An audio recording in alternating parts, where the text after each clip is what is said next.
After 3 years of work, our follow-up to the Meat Eater Fish and Game Cookbook is here. It's the Meat Eater Outdoor Cookbook, wild game recipes for the grill, smoker, campfire, and camp stove. Here is your book for everything that's best cooked or eaten outside.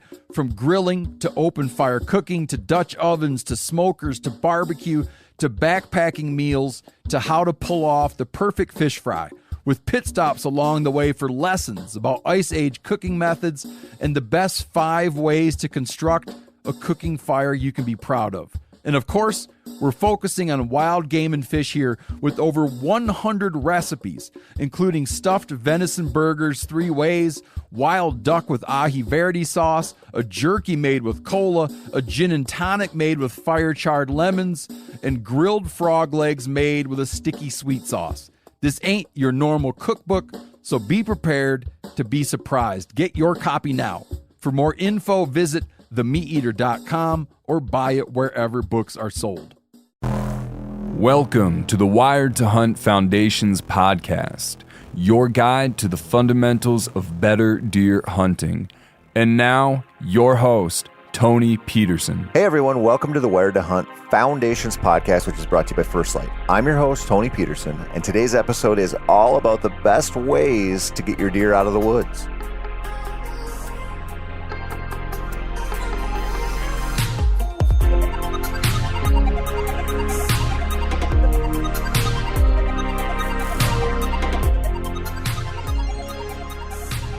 There are, quite a few reasons I don't want to be a murderer.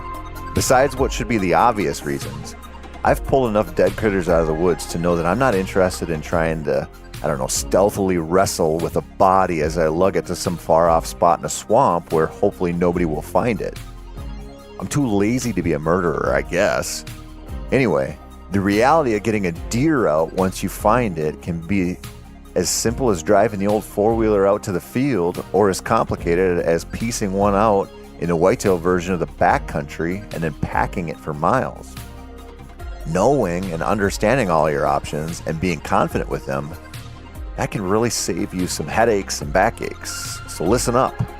That's what this whole episode is all about.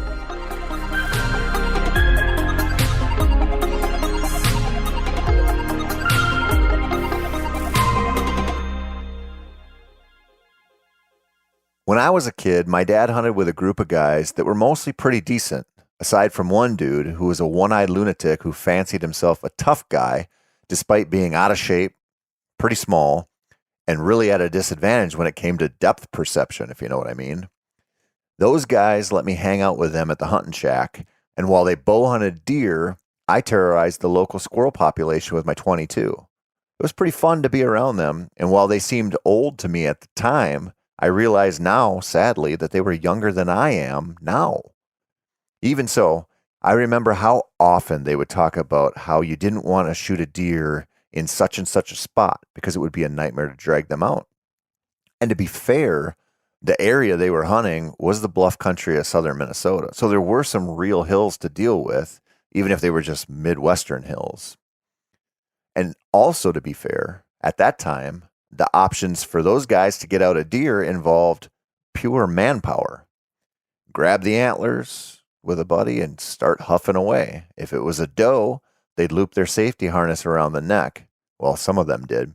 Some of those guys, like the one-eyed lunatic who shit his pants on stand one evening to everyone's delight, especially mine, they were too manly to wear a harness, which is so dumb. Anyway, getting a deer out of those spots at that time meant you had to be up to the task of dragging them. And drag them we did, which almost always sucked a lot. But I always felt, probably because I was young and really dumb and didn't have to do most of the work at that time, that it was sort of a rite of passage to nearly kill yourself with a task. My dad, who was less inclined to, unnecessary suffering than his son, decided to try and remedy the problem. So he did what my dad always did, which was try to build something that he could have easily bought. The deer cart he made from 2x4s and the cannibalized front fork and wheel of my dirt bike was like a wheelbarrow from hell.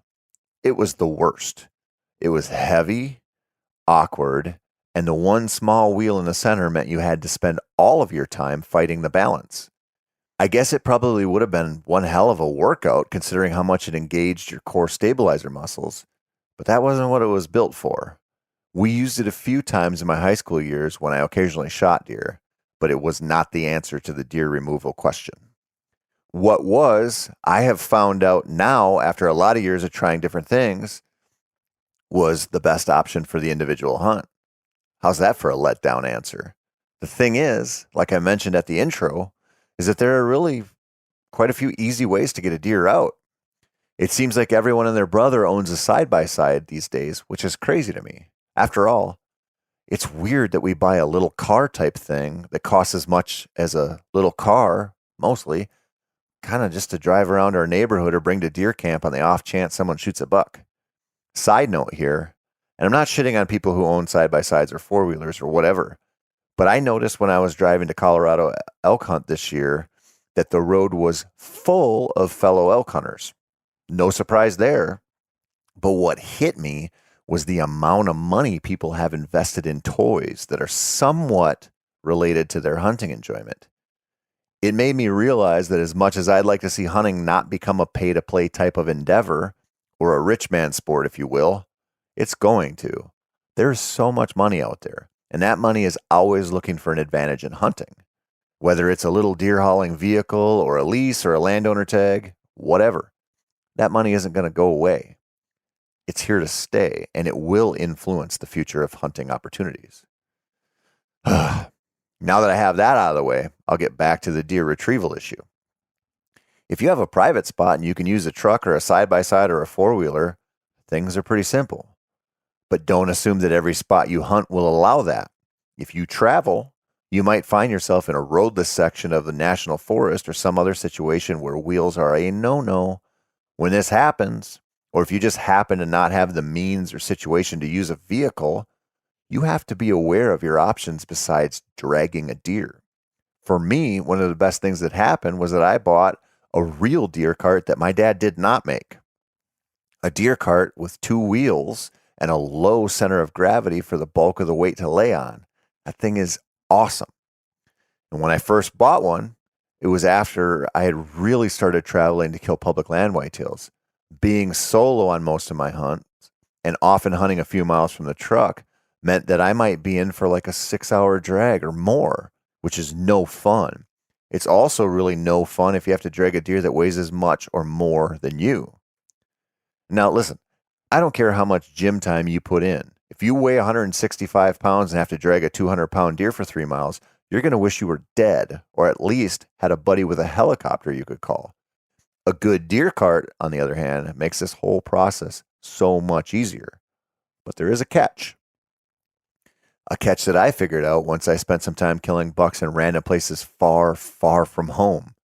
A deer cart, a good deer cart, I should say, is amazing if you're hunting spots where there are 2-track roads or logging roads, and as an added bonus, where the land is mostly level. If you kill a buck in a swamp and then have to hike up a huge bluff to get to your truck, that game cart is mostly going to make things worse. Even with a buddy helping, pulling a game cart full of dead weight isn't so much fun if there are a lot of blowdowns or washouts or you're just in tight, nasty cover or whatever. On a nice field road or 2-track, they're amazing. 2 things to consider if you do go this route, though, are this. Loading in a deer solo takes a little bit of technique. You want to lay the cart down, get most of the weight of the deer in the center, pick them up slowly so they settle, and then usually tie up the head and the legs so that they aren't dragging on the wheels or catching on brush or hitting you in the back of the legs while you walk. I'll also say this, if you go with a deer cart, don't go super cheap. The good ones aren't that expensive, but the more expensive they are, usually they're a little bit better. And the cheapest options are the cheapest options for a reason. The deer cart I use has served me well for like 14 years now. So for whatever I paid, which wasn't that much, it was worth it many, many times over. And I should also say this, too. There are no free rides in deer retrieval. Even with a deer cart that is designed well, you still have to work. Now, if you go some other route, like with a harness designed to make a drag easier, or whatever, it may be slightly easier. Now, I know earlier I said I had 2 things to say about a deer cart when what you should consider, but I totally forgot what the first one was. So you only got one, but I might come back around to that at some point. If you go with a sled, which is another option out there, not like a deer cart, you still have to drag your deer. There are a few options this way, and I've used some of them. All of them have their trade-offs, and even a good ice fishing type sled for late season retrieval when there is snow on the ground, that should theoretically be the easiest retrieval you have. But if the snow conditions are really powdery, it won't be. And I do think it's worth exploring all of these options for two reasons. The first is the obvious one, which is, why do way more work than you have to? The second is that if you have a good way to get a deer out of somewhere, you will hunt smarter and be far less likely to default to easier spots. Now, I know that we all think we are pretty fit stud muffins out here who, if we really wanted to, could probably throw half an elk over our shoulders and cover, 10 or 20 miles without too much trouble. But the reality of dead weight often shatters our illusions about ourselves. There are plenty of hunters out there who won't hunt certain spots, or more likely hunt deep enough into the cover to kill deer. This leads me to my last and most preferred method of getting a deer out of the woods: piecing it out and packing it out. When I first started hunting out west quite a bit, I killed a few critters that I could drag out. Then, one day in early September, a buddy and I were spotting and stalking mule deer in western North Dakota. We spotted a late morning buck on his feet, and since it was my buddy's turn to stalk, he took the lead. We got in above that mule deer, and eventually my buddy shot him. It wasn't a giant deer, but it was a nice one, and we were quite a ways from the truck. We were also pretty inexperienced western hunters, so we thought, well, hell, we'll just drag it. But it was hot, dusty, and probably the second most miserable time I've ever had getting an animal out to the truck. It was also really dumb. We could have pieced that mule deer out and then packed half of him a piece to get to the truck with so much less effort. Well, lesson learned, because that's what I do every chance I can for whitetails. Now, before I get into this, I have to say, you got to check your local regulations on this. Not every state allows you to piece them out in the field, although I think it's pretty common these days now that in-person registration is largely going away. If you can piece out a deer in the field, this option is incredible. But remember what I said earlier. There's a catch, because there's always a catch. And with this one, the catch is, and this is going to seem dumb, but it's true, you have to know how to do it. So I'm going to tell you my system, much of which I developed while hunting with Western hunters who really have no choice most of the time but to get an animal pieced out and in their pack. What I do, first off, is I keep a butcher kit in my truck. I don't carry it in my pack like I do on an elk hunt, for example, because I tend to have more time with whitetails, and I tend to have a pretty full pack every time I hunt. When you start to consider the tree stand necessities and the extra clothes and the food and camera gear and other junk. So I keep a butcher kit in my truck along with a box of 1 gallon or 2 gallon Ziploc bags. Now, I've used dedicated game bags for deer in the past, but it really has never made sense. And it just doesn't seem like that good of an idea to me. I don't need to pack out quarters or make sure that I get them hung up instantly. So the freezer bags are really an easier option. And this is how it goes. If I shoot a deer in the whitetail backcountry where easier retrieval isn't an option, or more likely if I'm just hunting solo, I'll make sure my tag is filled out and notched, get my photos, and then hike everything back to my truck. I want to empty my pack, which by the way is the same pack I used to elk hunt, so I can get a full deer's worth of meat in there. Something to consider. At the truck, everything I don't need comes out of the pack. When I go back in, I want a small tarp, a skinning knife, and a knife like the Benchmade Meat Crafter, which is a badass blade for piecing out animals. I also want a small bone saw, and then about a dozen Ziplocs. All of this weighs next to nothing. Once back at the deer, I find a clean, level spot, and I lay it on its side. I don't know, basically just like you would with an elk or a mule deer in the high country, I start skinning on the top side, around the legs, straight up the chest, and essentially just trying to open up the front and back quarters to make it so the hide is only attached around the back side of the spine, around the back straps. Then I lay the tarp out and I start just taking off meat. This usually starts with the rear quarters because they are thicker and they hold more heat than the front shoulders. This is really hard to describe on a podcast, but you can basically follow the seams between muscle groups to piece them out. This is a skill I think every one of us should learn for a couple of reasons. The first is that processing your own deer helps you own more of the overall, process. The second is that you might not always have the option to bring your deer to a butcher. And if that's the case, having the knowledge to do this yourself is huge. So basically, you have to take all of the meat you can get your knife to off the deer. I start filling freezer bags up with various muscles without removing the hind legs. This helps keep the meat from hitting the dirt because it's easier to deal with a single roast than a whole hind quarter. It also lets you parse the meat out in the bags easily. I repeat this process on the front shoulders, and then with the neck meat, the tenderloins, and the top side backstrap. When you've cut all the meat off on one side, you flip the deer over on its hide and repeat the process on the other side. It's really simple, actually. And once you've done it a few times, I don't know, it might take 2 hours, but even under a headlamp in the middle of the night, it's not too difficult or time consuming. With the bags of meat laid out on the tarp, they have the chance to cool off some and allows you to see what you're working with before you load them in your pack. And when you have all the meat off of your buck, if you're dealing with a buck, you can saw the skull plate off or twist the head off if you want a euro. If you plan to mount your deer, that's another big consideration that involves having some scalpels or at least replaceable blade knives and the patience and know-how to cape them. This is the bitch in the field, but it can be done. And I should also say this, pay attention to your local CWD rules as well. You might have restrictions on moving a spine or moving the head with the brain in it, or you might have mandatory CWD testing where you got to get the lymph nodes out. Understand that stuff before you go out hunting. Now, if you're not carrying a head and cape out and are just carrying meat and antlers, you load them up into and on your pack, and it's just time to start hiking. Now, let me say this.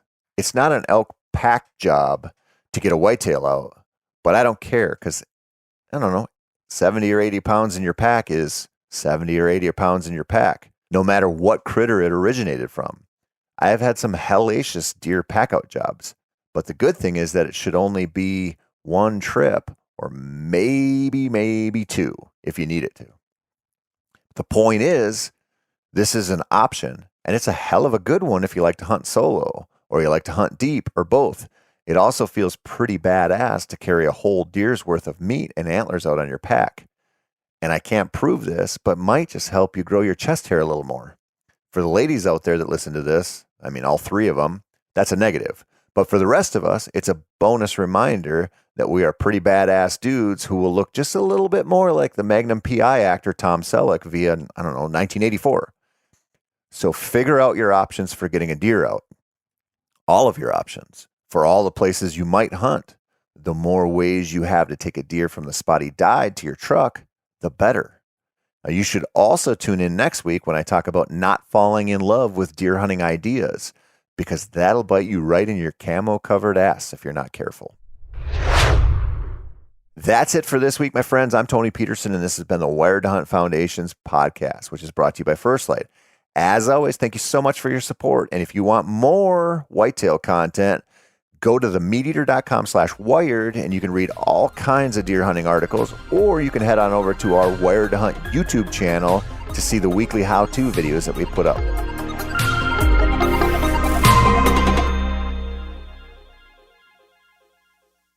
After 3 years of work, our follow-up to the Meat Eater Fish and Game Cookbook is here. It's the Meat Eater Outdoor Cookbook, wild game recipes for the grill, smoker, campfire, and camp stove. Here is your book for everything that's best cooked or eaten outside. From grilling to open fire cooking to Dutch ovens to smokers to barbecue to backpacking meals to how to pull off the perfect fish fry, with pit stops along the way for lessons about Ice Age cooking methods and the best 5 ways to construct a cooking fire you can be proud of.